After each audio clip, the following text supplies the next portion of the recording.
Hello and welcome. I am Mahima back again with another video of Class 11 Chapter 2 Rights in the Indian Constitution. और इस chapter में हम पढ़ने वाले हैं क्या होते हैं fundamental rights, fundamental duties and DPSP.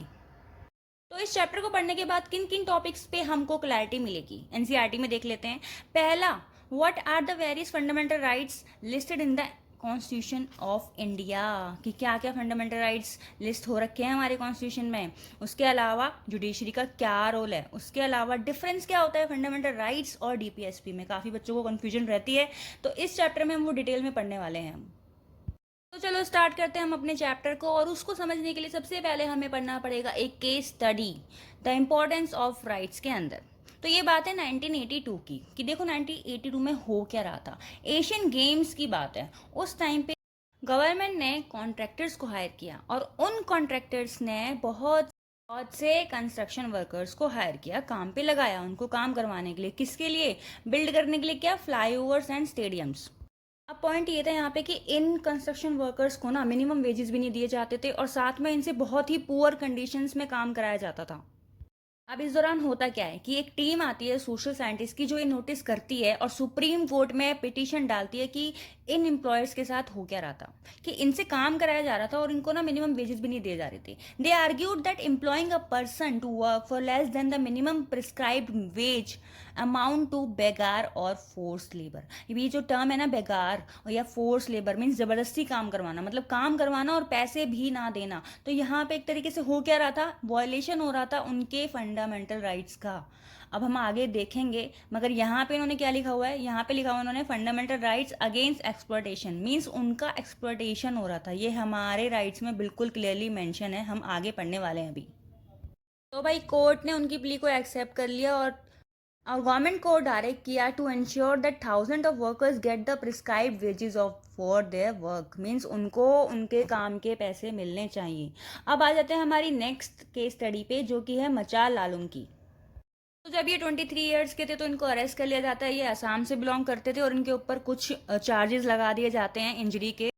पर जब इनको कोर्ट लेके जाया जाता है तो पाया जाता है कि ये मेंटली स्टेबल नहीं थे ट्रायल के लिए, तो इनको मेंटल हॉस्पिटल में तेजपुर में वहाँ पे ट्रीटमेंट के लिए भेज दिया जाता है। ठीक है, डॉक्टरों ने इनका ट्रीटमेंट किया और 2 बार रिपोर्ट भी किया कोर्ट को 1967 में और 1996 में कि अब ये ठीक हो चुके हैं, इनको ट्रायल के लिए ले जाओ। मगर इनकी सुनवाई कहीं नहीं हुई और ये रह गए कहाँ पे, जुडिशियल कस्टडी में ही।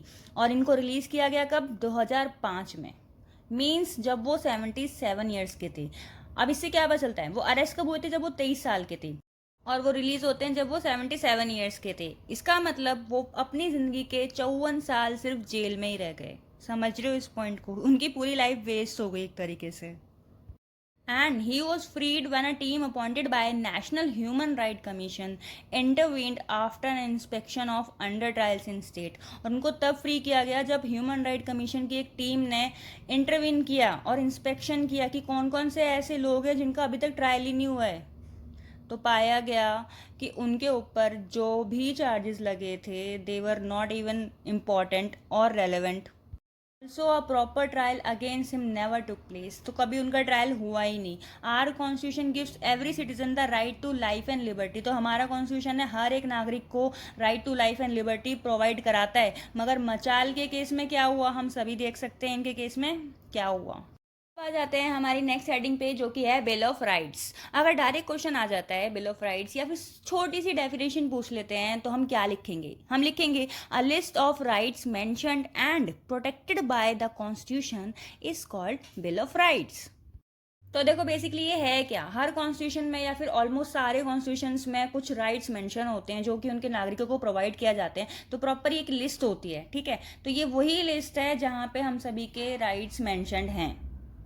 अब इन राइट्स की डिमांड 1928 से ही चली आ रही है, मीन्स हमारे आज़ाद होने से काफ़ी सालों पहले से ही। किसके द्वारा? मोतीलाल नेहरू कमेटी के द्वारा बहुत सालों पहले, मीन्स 1928 में ही ये डिमांड की गई थी। किसकी? बिल ऑफ राइट्स की। तो अब आ जाते हैं हम अपनी नेक्स्ट हेडिंग पे, जो कि है fundamental rights in the Indian constitution. Means हमारे पास इंडियन सिटीजन होने के नाते काफ़ी सारे राइट्स प्रोवाइड तो कराए गए हैं, मगर उनमें से भी कुछ बहुत ही खास, कुछ बहुत ही इंपॉर्टेंट हैं। क्या? मौलिक अधिकार, जिनको हमने अलग से मेंशन करके रखा हुआ है एक अलग पार्ट में, जो कि है पार्ट 3, और आर्टिकल 12 से लेके 35 तक। तो ये हमारे पास फ्रीडम के टाइम पे 7 थे, मगर एक फंडामेंटल राइट को हमने हटा दिया है, राइट टू प्रॉपर्टी, जिसको हम चैप्टर के आखिर में देखेंगे। अभी फिलहाल हम देख लेते हैं हमारे बाकी के 6 फंडामेंटल राइट्स। अच्छा देख लो यहाँ पे एनसीईआरटी में क्या लिखा हुआ है। ऑर्डिनरी राइट्स में be changed by the legislature by ordinary process of law making. Means जो साधारण हमारे अधिकार है ना, उनको तो हम बहुत आसानी से बदल सकते हैं किसी भी नए नियम को लाके, but a fundamental right may only be changed by amending the constitution itself. But एक अगर फंडामेंटल राइट के अंदर हमें कोई चेंज लाना है ना, तो हमें पूरे कॉन्स्टिट्यूशन को, पूरा नहीं मतलब इस वाले पार्ट को, इस वाले कॉन्स्टिट्यूशन के हिस्से को हमें बदलना पड़ेगा। तो ये जो प्रोसेस है ना, ये बहुत कठिन है, ये आसान नहीं है। तो अब सबसे पहले हम देखेंगे हमारा पहला फंडामेंटल राइट, जो कि है राइट टू इक्वालिटी। इसके अंदर भी हम एक छोटी सी केस स्टडी पढ़ने वाले हैं स्वदेश कुमार की, कि जब वो अपने विलेज में जाते हैं तो उन्होंने क्या पाया। तो भाई स्वदेश Kumar is visiting his village and he is accompanied by his friend. तो उनके साथ उनका एक दोस्त भी था, और वो दोनों चाय पीने के लिए रुकते हैं एक गांव के किनारे के एक साइड होटल में, जहाँ पे जो शॉपकीपर था वो जानता था सुदेश कुमार को पहले से ही, मगर उनके दोस्त को नहीं जानता था। तो उसने ना उनसे उनका नाम पूछा कि तुम्हारा नाम क्या है, पूरा नाम पूछा, ठीक है।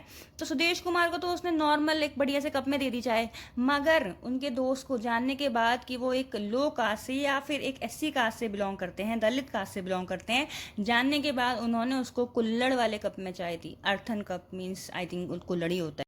अभी आगे पढ़ते हैं। आगे क्या है, an order is served to 4 news reader of television channel. एक टेलीविजन चैनल पे 4 लोग काम करते हैं और उनके लिए एक ऑर्डर आया है, जहाँ पे जो औरतें हैं जो 45 मतलब 45 साल की उम्र से ज़्यादा हैं, तो उनको तो न्यूज़ रीड करने के लिए मना कर दिया गया है, मगर जो 2 मेल हैं जिनकी एज उनके बराबर है, मगर उनको मना नहीं किया गया है। तो ये क्या शो करता है, ये शो करता है एक बायसनेस को, एक जेंडर डिस्क्रिमिनेशन को। आगे देखेंगे हम।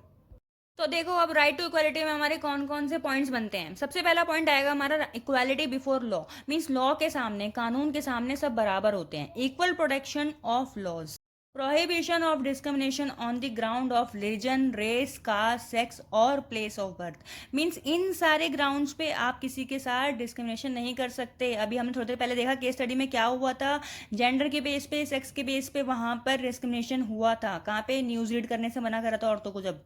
Equal access to shops, hotels, wells, tanks, bathing ghats and road.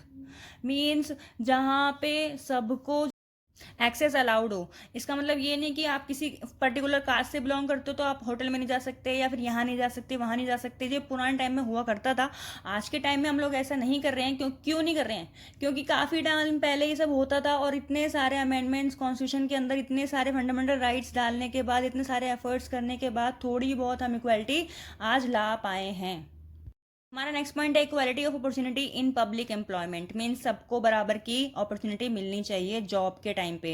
आजकल वो कहते हैं ना कि नहीं रिजर्वेशन सही नहीं है, सही नहीं है, मगर पहले के टाइम में अगर हम देखें, पुराने टाइम में क्या होता था, पुराने टाइम में इन लोगों को तो मतलब जो दूसरी एससी कास्ट से, एसटी कास्ट से बिलोंग करते थे, इनको मौका ही नहीं मिलता था जॉब्स में। नेक्स्ट पॉइंट है हमारा अबॉलिशन ऑफ अनटचेबिलिटी। मीन्स छुआछूत या फिर ये सब जो भेदभाव हम करते थे पास्ट टाइम में, अब वो नहीं हो सकता या नहीं करना चाहिए। अबॉलिशन ऑफ टाइटल्स, अपने नाम के आगे राजा, महाराजा, रानी, राजकुमारी ये सब नहीं लगाना चाहिए। अपने आप को आप किसी भी तरीके से ऊंचा नहीं दिखा सकते, हम सभी इक्वल हैं।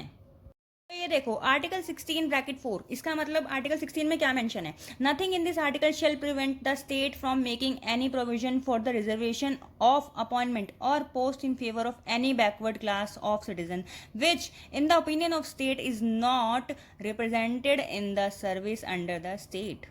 यहाँ पे इस आर्टिकल में हमको रिजर्वेशन की क्लैरिटी मिलती है, और साथ में ये बताया जाता है कि जो रिजर्वेशन है ये इक्वालिटी के खिलाफ नहीं है, बल्कि इसको प्रमोट करता है, ताकि दूसरी कास्ट को भी, ताकि बैकवर्ड क्लासेस को भी मौका मिल सके। तो अब आ जाते हैं हमारे नेक्स्ट फंडामेंटल राइट्स पे, जो कि है राइट टू फ्रीडम। फ्रीडम का मतलब है यहाँ पे सिनोनियम इसका लिबर्टी, और लिबर्टी है आज़ादी। Liberty means freedom of thoughts, expression and actions means हम अपने थॉट्स को एक्सप्रेस कर सकते हैं, हमारे पास इतनी आज़ादी है कि हम अपनी बातों को रख सकते हैं। अब इसके अंदर हम देखते हैं article 21 protection of life and personal liberty. तो देखो इसमें क्या है, no person shall be deprived of his life और personal liberty except according to procedure established by law. Means हम सभी के पास क्या है, जीवन जीने का अधिकार है, साथ में पर्सनल लिबर्टी है कि मैं खाऊं पीऊं बैठूं उठूं घूमूं कहीं भी जाऊं, वो मेरा राइट है। देखो इसमें एक पॉइंट है कि जब किसी को अरेस्ट किया जाता है तो उसके पास क्या राइट होता है, उसको 24 घंटे के अंदर नियरेस्ट मजिस्ट्रेट के सामने इनको प्रेजेंट करना होता है। मीन्स आप किसी को बिना बताए अरेस्ट नहीं कर सकते, और अगर कर भी लिया so that person has some fundamental rights to defend himself. Police का काम है कि वो उस पर्सन को मजिस्ट्रेट के सामने लेके जाए, और साथ में एक लॉयर भी उसको मिलना चाहिए। और मजिस्ट्रेट का ये काम होगा डिसाइड करना कि पुलिस ने जिस इंसान को असलियत में अरेस्ट कर रखा है वो सच में उसने वो गुनाह वो क्राइम किया है भी या नहीं। So this right also includes right to live with human dignity free from exploitation। Means हर इंसान को अधिकार है ह्यूमन डिग्निटी अपने सेल्फ एस्टीम के साथ जीने का और एक्सप्लॉयटेशन से अपना बचाव करने का। नेक्स्ट है हमारा preventive detention. Sometimes a person can be arrested simply out of apprehension that he or she is likely to engage in unlawful activities। ठीक, कई बार ऐसा होता है कि पुलिस ना सिर्फ शक के बेस पे भी किसी किसी को पर्सन को अरेस्ट कर लेती है। जैसे मान लो हर एरिया के हिसाब से पुलिस वालों को पता होता है कि इस एरिया में कौन चोर है, कौन क्रिमिनल है, कौन क्या है ना। वैसे ही अब किसी ने कोई क्राइम कर दिया XYZ, तो पुलिस को कुछ लोगों पे शक होता है, अब उस शक के बिहाफ पे वो उनको अरेस्ट कर लेती है। तो भाई इसमें पुलिस कहती है कि हो सकता है कि हमें तुम पे शक है और हो सकता है कि तुमने कोई क्राइम किया है, तो इस बिहाफ पे पुलिस उसको अरेस्ट कर लेती है और डिटेंशन में रख लेती है, इसीलिए इसको कहते हैं प्रिवेंटिव डिटेंशन। मगर इस अरेस्ट को 3 महीने से ज़्यादा एक्सीड नहीं किया जाता। काफ़ी बार ऐसा देखा जाता है कि गवर्नमेंट या पुलिस इसका मिसयूज भी करती है। तो आप देख लेते हैं हमारी नेक्स्ट हेडिंग जो कि है अदर फ्रीडम्स। इसके अंदर एग्जांपल आएगा right to freedom of speech. हमारे पास अधिकार है किसका, बोलने का, अपने थॉट्स को एक्सप्रेस करने का भी थोड़ी देर पहले मैंने बताया। मगर इसका मतलब ये नहीं कि हम कुछ भी बोले जाएंगे किसी के धर्म के खिलाफ या किसी की जाति के खिलाफ कुछ भी बोले जाएंगे, हम ऐसा नहीं कर सकते। जो भी चीज़ पीस और मोरालिटी के खिलाफ है हम उसको नहीं बोल सकते। ठीक है, अगला है फ्रीडम टू असेंबल। मीन्स हम जुट सकते हैं, मीन्स इकट्ठे हो सकते हैं, मगर अगर गवर्नमेंट को ऐसा शक हो जाता है कि कुछ लोग इकट्ठे होके कोई प्लानिंग कर रहे हैं, कोई साजिश कर रहे हैं या फिर कुछ सरकार के खिलाफ ही कुछ कर रहे हैं, तो वो भी गलत है। मीन्स हम अपने फ्रीडम, अपनी राइट का, अपने फ्रीडम्स का इस तरीके से फ़ायदा नहीं उठा सकते। तो आप पीसफुली असेंबल हो सकते हैं, और नहीं तो आप पे धारा 144 भी लग सकती है। तो भाई हमारी नेक्स्ट हेडिंग है राइट ऑफ अक्यूज्ड। एक ऐसा इंसान जिसके ऊपर हमने कोई इल्ज़ाम लगाया हुआ है ना, वो अक्यूज होता है। इसमें 3 पॉइंट्स हैं हमारे। पहला पॉइंट है हमारा no person would be punish for the same offence more than once. एक ही क्राइम के लिए 2 बार सज़ा या उससे ज़्यादा बार सज़ा नहीं मिल सकती। मान लो अगर किसी ने मर्डर किया है ना, तो उसको सज़ा मिल गई 10 साल 20 साल जितनी भी। अब दोबारा अगर वो रिलीज होके आया और दोबारा से उसको बोलो कि तुमने तो मर्डर किया था ना 10-20 साल पहले, अभी दोबारा जेल जा, तो ऐसा नहीं हो सकता। ठीक है, सेकंड पॉइंट है हमारा no law shall declare any action as legal from a back date and. तो इसको एग्जाम्पल से समझते हैं कि 5 साल पहले अगर कोई क्राइम हुआ था और उस टाइम पे उस क्राइम के लिए कोई कानून नहीं था, मगर आज 5 साल बाद उस क्राइम के लिए कोई कानून बन चुका है। अब उस टाइम पे जिसने कोई वो क्राइम किया था, है ना, कि मान लो कोई चोरी करी थी या कुछ भी करा था XYZ, अब लॉ तो अब बना है ना। 5 साल पहले तो लॉ था नहीं, तो उस क्राइम के लिए 5 साल बाद ना सज़ा नहीं मिल सकती। मतलब बैक डेट में जाके आप उस क्राइम के लिए सज़ा नहीं दे सकते। आप जो भी पनिशमेंट दोगे वो आज के टाइम से दोगे। हमारा थर्ड पॉइंट है no person shall be asked to give evidence against himself और हरसेल्फ। किसी इंसान को मजबूर नहीं किया जा सकता कि वो अपने ही खिलाफ गवाही दे। हमारा नेक्स्ट फंडामेंटल राइट है राइट अगेंस्ट एक्सप्लॉयटेशन। मीन्स कोई आपका एक्सप्लॉयटेशन नहीं कर सकता, आपका शोषण नहीं कर सकता। इसके अंदर हम देखते हैं फोर्स लेबर या बैगर, जो हमने थोड़ी देर पहले भी एशियन गेम्स के टाइम पे भी देखा था कि अगर किसी ने कोई काम करा लिया, ज़बरदस्ती मजदूरी करवा ली है, XYZ काम करवाने के बाद पेमेंट भी नहीं दी, तो वो एक्सप्लॉयटेशन का पार्ट होता है और ये नहीं होना चाहिए। उसके अलावा होता है ह्यूमन ट्रैफिकिंग या फिर child trafficking, women trafficking. Means लोगों को खरीदना, बेचना, उनका ट्रैफिक करना, ये सब सही नहीं है और अलाउड नहीं है। उसके अलावा 14 साल से कम बच्चों को हम हजारस काम में या फिर फैक्ट्रीज में नहीं लगा सकते, वो भी उनके एक एक्सप्लॉयटेशन का तरीका होता है, तो हम ये नहीं कर सकते। मगर उसके अलावा हम देखते हैं ढाबों वगैरह पे काफ़ी सारे बच्चों को, या फिर चूड़ी के कारखानों में काफ़ी सारे बच्चों से काम लिया जाता है आज के टाइम में भी। तो ये क्या है, ये उनके फंडामेंटल राइट का एक्सप्लॉयटेशन है। हमारा नेक्स्ट पॉइंट है right to freedom of religion. इसका मतलब हमारे संविधान में मेंशन है कि हम अपने चॉइस के, अपने ही मर्जी के धर्म को प्रैक्टिस कर सकते हैं। इसमें आएगा हमारा freedom of faith and worship. भाई इसमें फ्रीडम मिलती है हमारे फेथ की और वर्शिप की, हम जिस भगवान को चाहें उसकी पूजा कर सकते हैं, कोई फोर्स नहीं है। उसके अलावा नेक्स्ट पॉइंट है हमारा इक्वालिटी ऑफ ऑल रिलीजन, यहाँ पे सभी धर्मों की समानता है। नेक्स्ट है हमारा कल्चरल एंड एजुकेशनल राइट। इसका मतलब हमारे कल्चर को प्रमोट करने के लिए और उसको प्रिजर्व करने के लिए हमारे पास अधिकार होते हैं। हमने बहुत सारे ऐसे स्कूल देखे जहाँ पे अगर आपको लगता है कि आपका धर्म या कुछ भी XYZ चीज़ माइनॉरिटी में आती है, तो हम उसको प्रमोट कर सकते हैं। तो अब आ जाते हैं हमारे चैप्टर के वेरी वेरी इंपॉर्टेंट टॉपिक पे, जो कि है राइट टू कॉन्स्टिट्यूशनल रेमेडीज। ये सारे फंडामेंटल राइट्स को प्रिजर्व करता है, उनको बचाता है कि अगर आपको कभी भी ऐसा लगे कि हमारे किसी भी फंडामेंटल राइट का एक्सप्लॉयटेशन हुआ है, तो हम डायरेक्ट कोर्ट को अप्रोच कर सकते हैं through this fundamental right. Doctor BR Ambedkar ने इसको क्या कहा है, heart and soul of the constitution भी कहा है। ये काफ़ी इंपॉर्टेंट है, लाइन याद रखना। तो अब देख लेते हैं कॉन्स्टिट्यूशनल रेमेडीज के अंदर कुछ रिट्स मेंशन्ड हैं जिनका यूज़ हमारी कोर्ट्स करती हैं हमें रेमेडी प्रोवाइड करने के लिए। तो सबसे पहली हमारी रिट है हैबियस कॉर्पस। इसके अंदर लिखा हुआ है कि अगर किसी पर्सन को अरेस्ट कर लिया गया है तो उसको कोर्ट के सामने प्रेजेंट करना पड़ेगा, और अगर उसका क्राइम साबित नहीं होता है या फिर पता चलता है कि वो सही नहीं है, उसको जो अरेस्ट किया गया है वो सही नहीं है, तो उसको छोड़ना भी पड़ेगा। नेक्स्ट है हमारा मैंडेमस।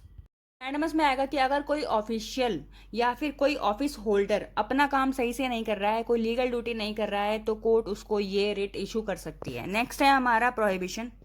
तो भाई प्रोहिबिशन में आएगा this writ is issued by higher court. मान लेते हैं कि सुप्रीम कोर्ट को ऐसा कोई केस के बारे में पता चलता है कि जो कि डिस्ट्रिक्ट कोर्ट के पास है और वो उसके जुडिक्शन से बाहर है, तो ऐसे में वो इस रिट का यूज कर सकती है सुप्रीम कोर्ट।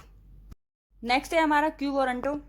देखो क्यू वारंटे में आएगा कि if a person is holding a office but it is not entitled to hold that office. Means उस इंसान के पास वो जॉब तो है, वो गवर्नमेंट का एम्प्लॉय तो है, मगर उसके पास वो एलिजिबिलिटी, वो क्वालिफिकेशन नहीं है, तो ऐसे में इस रेट का यूज कर सकती है कोर्ट। नेक्स्ट है हमारा सर्च्योरेरी। भाई सर्च्योरेरी के अंदर आएगा तो court orders a lower court और another authority to transfer a matter. Means अगर किसी कोर्ट को लगता है कि किसी लोअर कोर्ट में कोई केस पेंडिंग पड़ा हुआ है, तो वो उसको ट्रांसफर करने के लिए कह सकते हैं। देखो कोर्ट्स के अलावा भी हमारे कुछ ऐसे कमीशंस हैं जो हमारे फंडामेंटल राइट्स या फिर बाकी राइट्स को प्रिवेंट करते हैं। तो चैप्टर में मेंशन है हमारा NHRC, means national human right commission, जो कि मानव अधिकारों की रक्षा करने के लिए बनाया गया है। चैप्टर में से आप एक लुक आउट कर सकते हैं। हमारी नेक्स्ट हेडिंग है DPSP, directive principle of state policy. ये थोड़ा सा इंपॉर्टेंट है, इस चैप्टर में देख लेते हैं। देर पहले हमने देखा फंडामेंटल राइट्स, मगर अब हम पढ़ने वाले हैं DPSP के बारे में, जो कि हैं कुछ गाइडलाइंस हमारे कॉन्स्टिट्यूशन में मेंशन स्टेट्स के लिए।